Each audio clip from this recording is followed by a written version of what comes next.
the beginning, man has turned to the earth for his survival. Floods, diseases, droughts, the terrible wars that left the land scorched and devastated, man has met them all and still survived. Always when disaster has threatened, man has found a way to conquer and survive.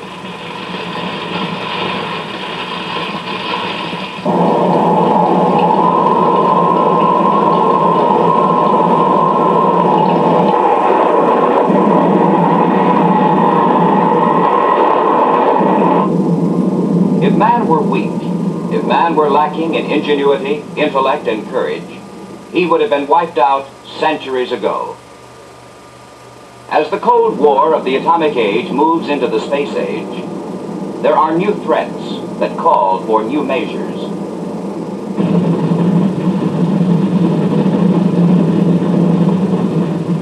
We've heard a lot about the horrors of nuclear war.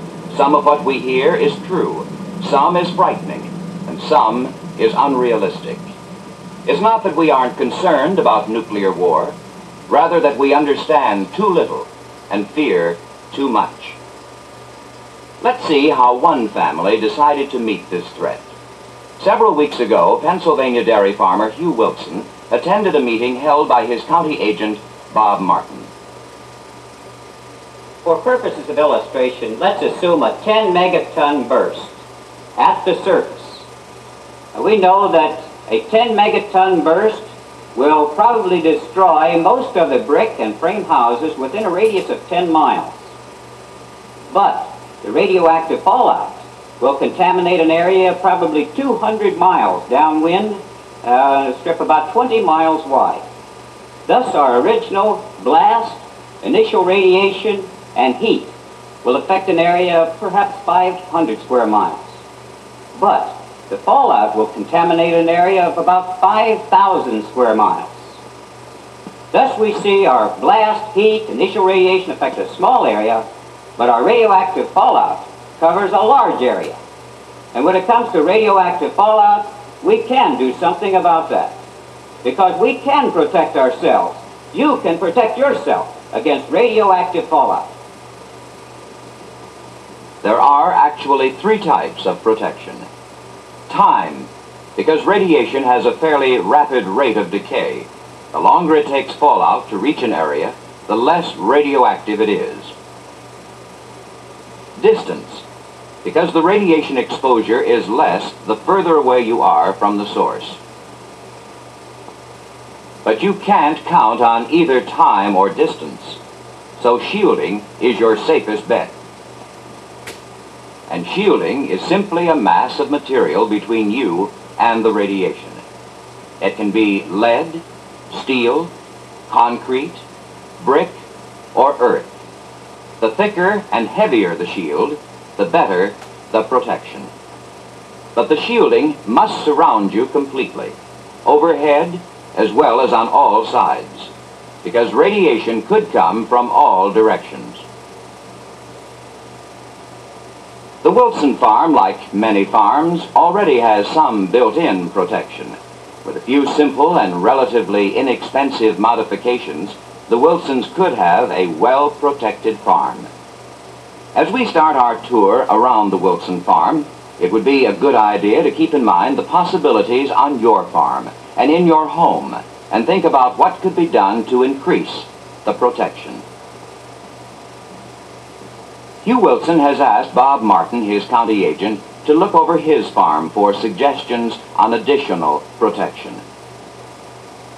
First, Hugh and Bob look for the best spot for the family shelter. Hugh has a couple of possibilities in mind, but wants advice on how much protection he needs, what changes to make, what improvements are needed. The logical place to begin is the basement, since most basements have some built-in protection. In the basement, Hugh almost has a natural for a fallout shelter. Notice the section we picked for the shelter is at a right angle from the basement entrance. This location would prevent any radiation coming in through the door from hitting the shelter, since radiation travels only in straight lines. The Wilsons also have solid concrete walls below ground with no outside openings, except this one window, which can be easily filled with earth. There is an additional bonus in the shelves already stocked with food, all ready for any emergency. Your own shelter area may not be as perfect as the Wilsons, but every farm and every home has a safe area that can be made even safer. There is no quick answer to protection from nuclear attack, but there are some answers. It's up to you to take a positive step, maybe just a small one at first, but one that will start you and your family on the road to comparative security in the nuclear age. Another shelter possibility Hugh had in mind is this room under the granary, 10 feet wide, 21 feet long, completely surrounded by stone walls with a double ceiling above.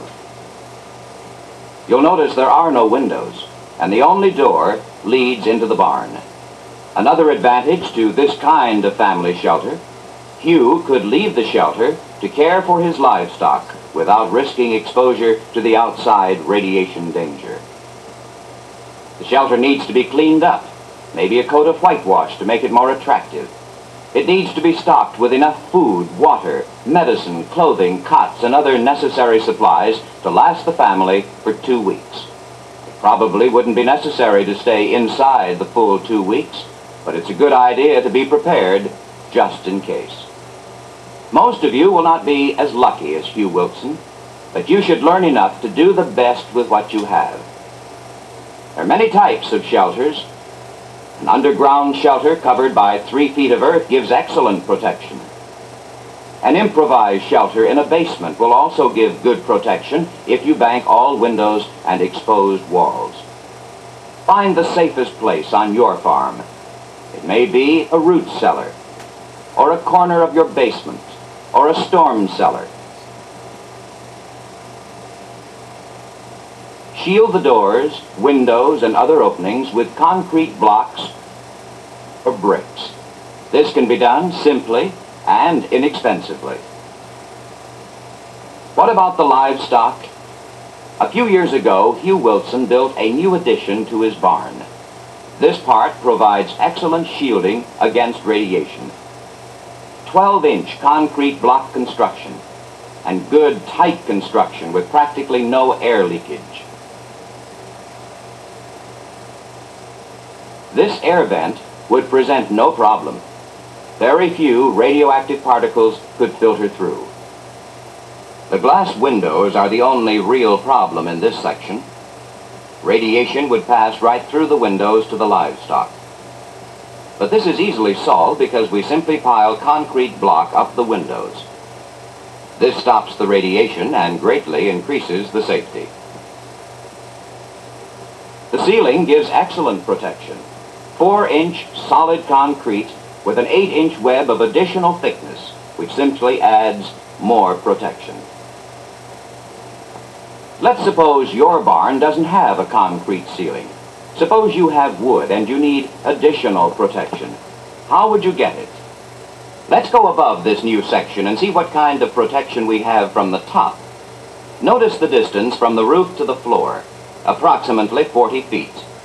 This distance alone would give you some protection below. There are several steps you can take to add to the protection. Most wooden floors would hold several bags of fertilizer or lime piled horizontally, or 20 feet of baled hay, or 4 feet of grain.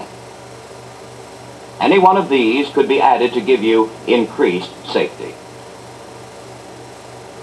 This older part of the barn would not offer much protection, but it could be made adequate. The walls are 8-inch concrete with the back wall below ground. This end, because it's completely unprotected, could be piled to the top with concrete block. Place the concrete blocks so, all the way to the top. We also block the windows. Either concrete block or brick can be used.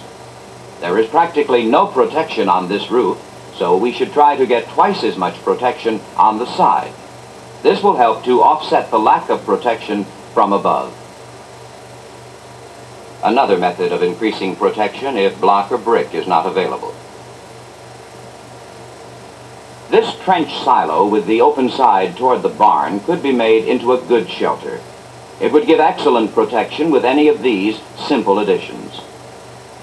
A steel arch placed over the top, lumber placed over the top to give support, and 3 feet of earth on top of the lumber. These are especially good suggestions if the trench silo is no longer used. A number of farm facilities can be adapted to serve as some kind of shelter. Keep in mind that concrete buildings give better protection than wooden buildings, but a good, tight wooden barn could reduce the radiation by 1/2. A good animal shelter is a 2-story basement-type barn with a hay-filled loft. Remember, put your best animals in the best shelter you have. Hugh and Bob have finished their survey. A minimum of expense. Most of the materials used are ones usually found on farms. A few extra hours of labor, and the Wilson farm becomes a safeguard in case of nuclear war. Each farm will have different problems and somewhat different solutions. But every farm and every family can be protected from radioactive fallout with simple, inexpensive measures. If this nation is ever involved in nuclear war, its ultimate victory will depend heavily upon your ability to survive, to sustain yourself, and to provide the food needed for the entire country. Hugh Wilson is doing his part. What about you? You can provide yourself and your family with a measure of security in the nuclear age by protecting your home and your farm. The information is available free from your county agent or civil defense director. Study the pamphlets, then take the necessary protective steps. Find your safest place so that when your country needs you, you will be ready.